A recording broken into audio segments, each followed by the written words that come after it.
Od danes oficijalno sme во izborna kampanja, kea trča samo VMRO DPMN je zašto jedinstvena nova partija ima validno dostavena lista za pratenici potvrdena od ДИК. Државната изборна комисија има утврдено само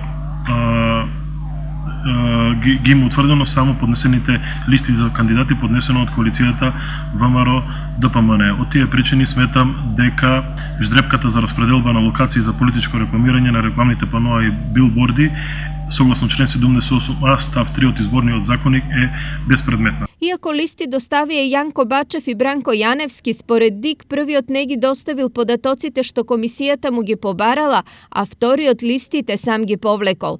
За сега ВМРО ДПМН официјално нема најава за тоа дали и како ќе води кампањата и дали воопшто партијата има во план да организира кампањски средби со народот.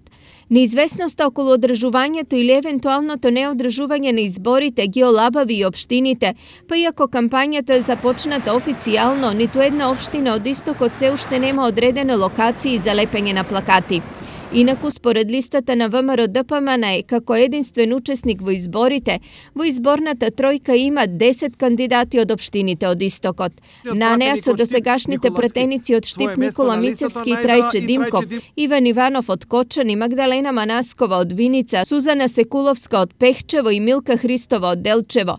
Нови имиња се Лилијана Андоновска Димитровска од Македонска Каменица, Емилија Александрова од Берово и Влатко Јовановски од Пробиштип.